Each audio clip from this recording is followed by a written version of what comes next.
Chapter 15, The Great Plan. "We've absolutely got to stop them," Sophie cried. "Put me back in your pocket quick and we'll chase after them and warn everyone in England they're coming." "Redonkulous and impossible," the BFG said. "They is going 2 times as fast as me and they is finishing their guzzle before we is halfway." "But we can't just sit here and do nothing," Sophie cried. "How many girls and boys are going to be eaten tonight?"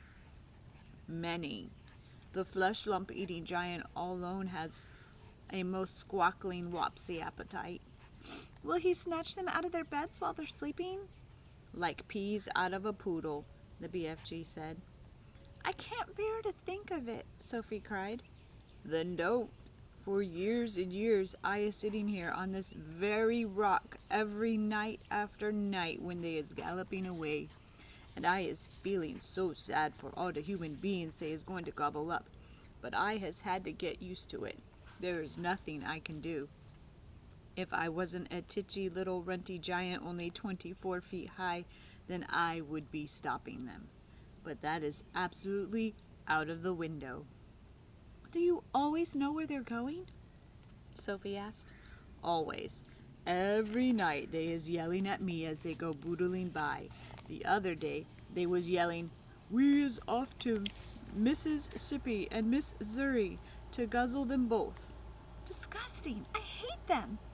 She and the big friendly giant sat quietly side by side on the blue rock in the gathering dusk. Sophie had never felt so helpless in her life. After a while she stood up and cried out, "I can't stand it! Just think of those poor girls and boys who are going to be eaten alive in just a few hours' time. We can't just sit here and do nothing. We've got to go after those brutes." "No," the BFG said. "We must. Why won't you go?" The BFG sighed and shook his head firmly. "I has told you 5 or 6 times, and the 3rd will be the last. I is never showing myself to human beings." "Why ever not?" "If I do, they will be putting me in the zoo with all the jiggy-graphs and caterpillars." "Nonsense!" "And they will be sending you straight back to the orphanage. Grown-up human beings is not famous for their kindness. They is all squiffwaddlers and grink-skludlers." "That simply isn't true. Some of them are very kind indeed." "Who? Name one." "The Queen of England. You can't call her a squifflerodder and a crinkskludger." "Well, you can't call her a squickpeep and a not-mucher either," Sophie said, getting angrier and angrier. "The flush lump eater is longing dearly to guzzle her up," the BFG said, smiling a little now. "Who? The Queen?" Sophie cried aghast. "Yes. Flesh lump eater says he is never eating a queen, and he thinks perhaps she has an especially scrumdiddlyumptious flavor." "How dare he!" Sophie cried. "But the flesh lump eater says there is too many soldiers around her palace, and he dursn't try it." "He'd better not." "He is also saying he would like very much to guzzle one of the soldiers in his pretty red suit, but he is worried about all those big black furry hats they is wearing. He thinks they might be sticking in his throat." "I hope he chokes," Sophie said. "Flesh lump eater is a very careful giant," the BFG said. Sophie was silent for a few minutes. Then suddenly, in a voice filled with excitement, she cried out, "I've got it! By golly, I've got it!" "Got what?" "The answer! We'll go to the Queen. It's a terrific idea. If I went and told the Queen about these disgusting man-eating giants, I'm sure she'd do something about it." The BFG looked down at her sadly and shook his head. "She is never believing you. Never in a month of Mondays." "I think she would." "Never. It is sounding such a wonky tall story the Queen will be laughing and saying, 'What awful rubbish!'" "She would not." "Of course she would. I has told you before the human beings is simply not believing in giants." "Then it's up to us to find a way of making her believe in them." "And how is you going to get in to see the Queen anyway?" "Now hold on a sec. Just you hold on a sec, because I've got another idea. Your ideas is full of crodswoggle, the BFG said. Not this one, Sophie said. You say that if we tell the Queen, she'll never believe us? I is certain she wouldn't. But we aren't going to tell her. We don't have to tell her. We'll make her dream it. That is even more froth-bungling suggestion. Dreams is lots of fun, but nobody is believing in dreams either. You was only believing in a dream while you was actually dreaming it. But as soon as you was waking up, you say, "Oh, thank goodness, it was only a dream." Don't you worry about that part of it, Sophie said. I can fix that. Never can you fix it. I can. I swear I can. But first of all, let me ask you a very important question. Here it is. Can you make a person dream absolutely anything in the world? Anything you like, the BFG said proudly. If I said I wanted to dream that I was flying a flying bathtub with silver wings, could you make me dream it? I could. But how?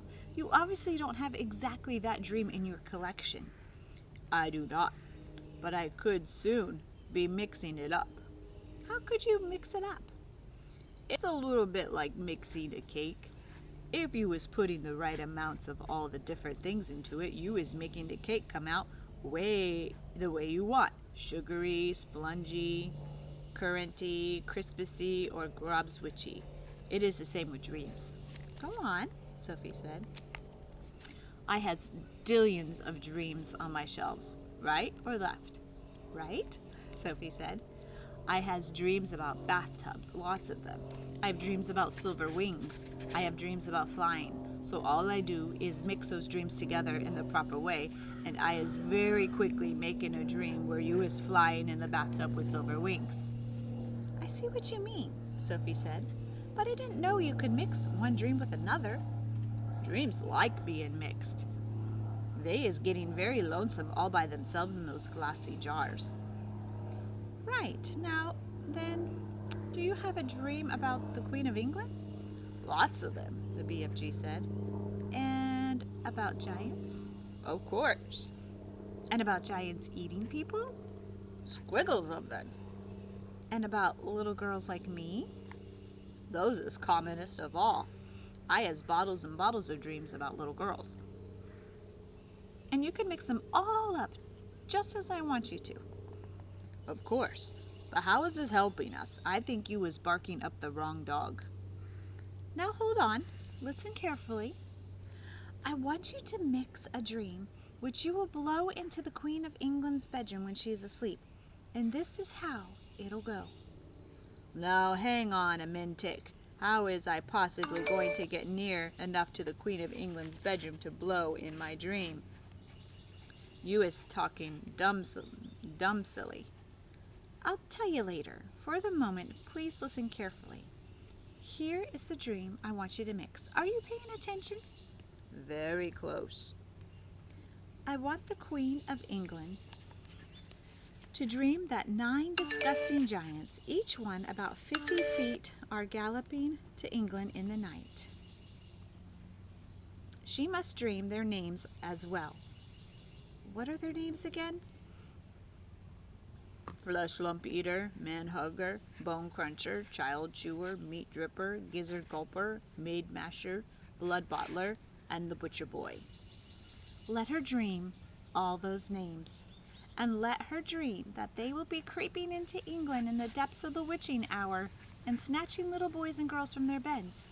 Let her dream that they will be reaching into their bedroom windows and pulling the little boys and girls out of their beds, and then, do they eat them on the spot, or do they carry them away first? They is usually just popping them straight into their mouths like popcorn. Put that in the dream. And then the dream must say that when their tummies are full, they will go galloping back to giant country where no one can find them. Is that all?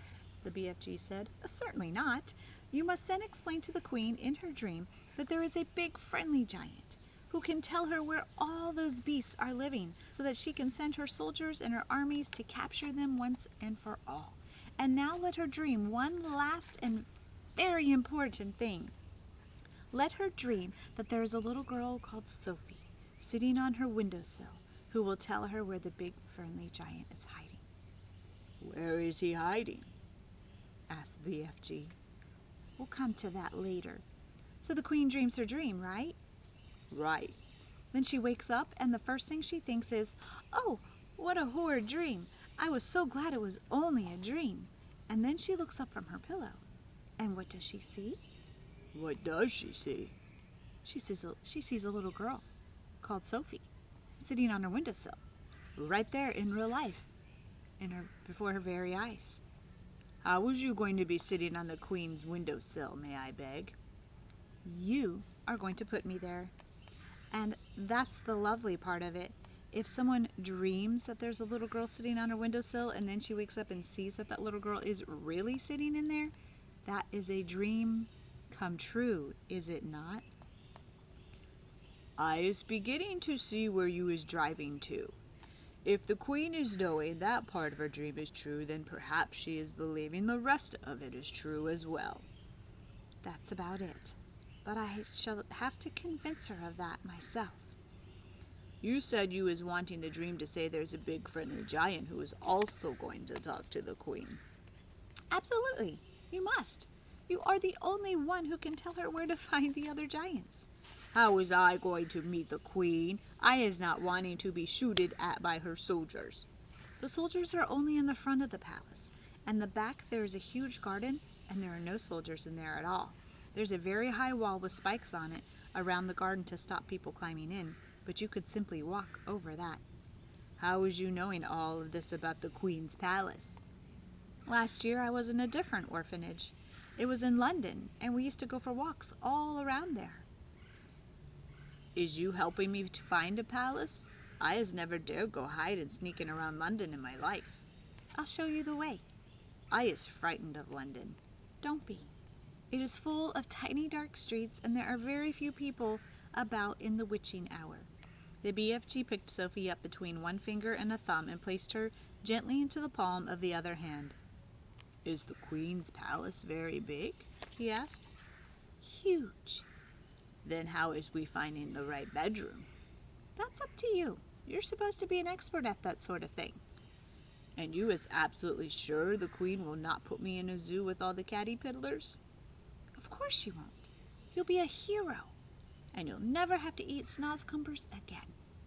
Sophie saw the BFG's eyes widen. He licked his lips. "You mean it?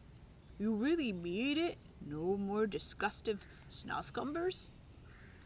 You couldn't get one if you wanted to, Sophie said. Humans don't grow them. That did it.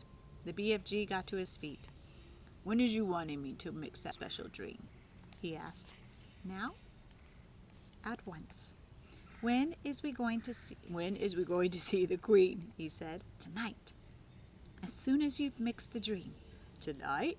Why such a flashbunking flurry? If we can't save tonight's children, we can anyway save tomorrow's, Sophie said. What is more, I'm getting famished. I haven't had a thing to eat for 24 hours. Then we had better get crackly, the BFG said, moving back towards the cave. Sophie kissed him on the tip of his thumb. I knew you'd do it, she said. Come on, let's hurry. Chapter 16, Mixing the Dream. It was dark now. The night had already begun. The BFG, with Sophie sitting on his hand, hurried into the cave and put those brilliant, blinding lights that seemed to come from nowhere. He placed Sophie on the table. Stay there, please, and no chittering. I is needing to listen only to silence when I is mixing up such a naughty, plexicated dream as this. He hurried away from her. He got out an enormous empty glass jar that was the size of a washing machine. He clutched it to his chest and hurried towards the shelves on which stood thousands and thousands of smaller jars containing the captured dreams. Dreams about giants. The giants is guzzling human beings. No, not that one, nor that one. Here's one. Oh, here's another. He grabbed the jars and unscrewed the tops. He tipped the dreams into the enormous jar he was clutching, and as one went in, Sophie caught a glimpse of a small sea green blob tumbling from one jar into the other. The BFG hurried towards another shelf. Now, I is wanting dreams about giggle houses for girls, about boggle boxes for boys. He's becoming very tense now. Sophie could almost see the excitement bubbling inside him as he scurried back and forth among his beloved jars.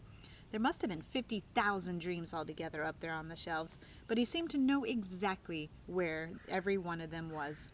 Dreams about a little girl, dreams about me, about the BFG. Come on, hurry up, get with it. Now, where in the wonky world is I keeping those? And so it went on. In about a half hour, the BFG had found all the dreams he wanted and had tipped them into one huge jar. He put the jar on the table. Sophie sat watching him but said nothing. Inside the big jar, lying on the bottom of it, she could clearly see about 50 of those oval sea green jellyfish shapes, all pulsing gently in and out, some lying on top of each other, but each one still as a quite separate individual dream. Now we is mixing them, said the BFG. He went to the cupboard where he kept his bottle of frobscottle, and from it he took out a gigantic egg beater. It was one of those that has a handle which you turn down below. There were a lot of overlapping blades that go whizzing around. He inserted the bottom end of his contraption into the big jar where the dreams were lying. Watch, he said. He started turning the handle very fast. Flashes of green and blue exploded inside the jar. The dreams were being whisked into a sea green froth. The poor things, Sophie cried. They is not feeling it. Dreams is not like human beings or animals. They has no brains. They is made of zazzamus. After about a minute, the BFG stopped whisking. The whole bottle was now full to the brim with large bubbles. They were almost exactly like the bubbles we ourselves blow from soapy water, except that these had even brighter and more beautiful colors swimming on their surfaces. Keep watching, the BFG said. Quite slowly, the topmost bubble rose up through the neck of the jar and floated away. A second one followed, then a third, then a fourth. Soon the cave was filled with hundreds of beautifully colored bubbles, all drifting gently through the air. It was truly a wonderful sight. As Sophie watched them, they all started floating towards the cave entrance, which was still open. They're going out, Sophie whispered. Of course, the BFG said. Where to? Those is all the tiny little dream bits that I isn't using. They's going back to the misty country to join up with the proper dreams. It's all a bit beyond me, Sophie said. Dreams is full of mystery and magic. Do not try to understand them. Look in the big bottle and you will now see the dream you is wanting for the queen. Sophie turned and stared into the great jar. On the bottom of it, something was thrashing around wildly, bouncing up and down and flinging itself against the walls of the jar. Good heavens! Is that it? That's it. But it's horrible. It's jumping about and wants to get out. That's because it's a troggle humper. It's a nightmare. Oh, but I don't want to give the queen a nightmare, Sophie cried. Is she dreaming about giants guzzling up little boys and girls? Then what is you expecting it to be except a nightmare? Oh, no. Oh, yes.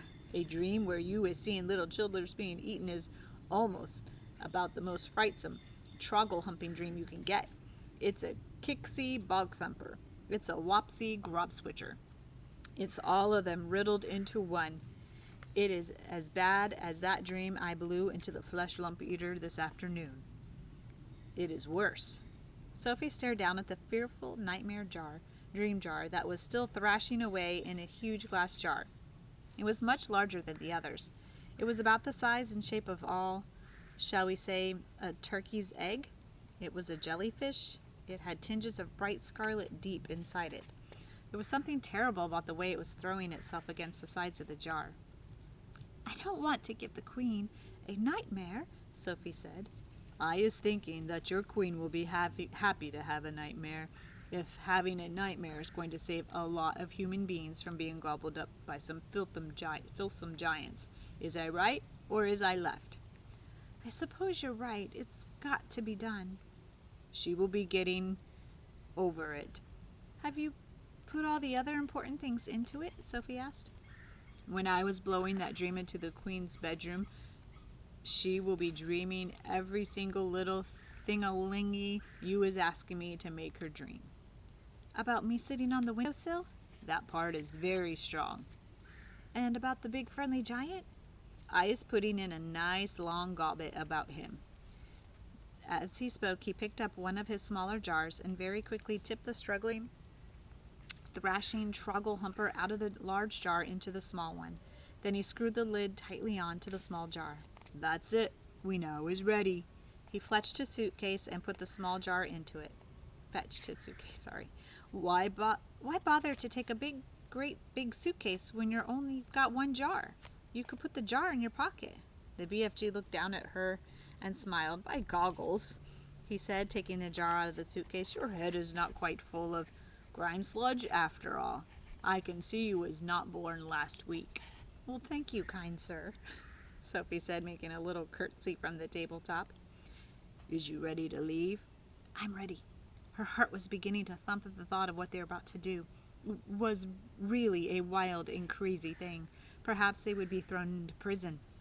The BFG was putting on his great black cloak. He tucked the jar into a pocket in his cloak. He picked up his long trumpet-like dream blower.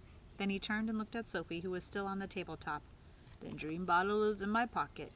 Is you going to sit in there with it during the travel? Never. I refuse to sit next to that beastly thing. Then where is you going to sit? Sophie looked him over for a few minutes, then she said, If you would be kind enough to swivel one of your lovely big ears so that it's lying flat like a dish, that would make a very cozy place for me to sit. By gumbo, that's a squawkling good idea. Slowly he swiveled his huge right ear until it was like a great shell facing the heavens. He lifted Sophie up and placed her into it. The ear itself, which was about the size of a large tea tray, was full of the same channels and crinkles as a human ear. It was extremely comfortable. I hope I don't fall down your ear hole, Sophie said, edging away from the large hole beside her. Be very careful not to. Do that. You would be giving me a cronking earache. The nice thing about being there was that she could whisper directly into his ear. You is tickling me a bit. Please do not jiggle about. I'll try not to. Are we ready? Oi! Don't do that. I didn't do anything. You was talking too loud. You was forgetting that I is hearing every little thing-a-lingy 50 times louder than usual. And there you is shouting right inside my ear. Oh gosh, I forgot that. Your voice is sounding like thunder and trumpets. I'm so sorry. Is that better? No, it sounds as though you is shooting off a blunderbuss. Then how can I talk to you? Sophie whispered. Don't, cried the poor BFG. Please don't. Each word is like you is dropping buzz bombs in my ear hole. Sophie tried speaking right under her breath. Is this better? She spoke so softly she couldn't even hear her own voice. That's better. Now I is hearing you very nicely. What is it you was trying to say to me just now? I was saying, are we ready? We is off. We is off to meet Her Majester the Queen. Outside the cave, he rolled the large round stone back into place and set off at a tremendous gallop.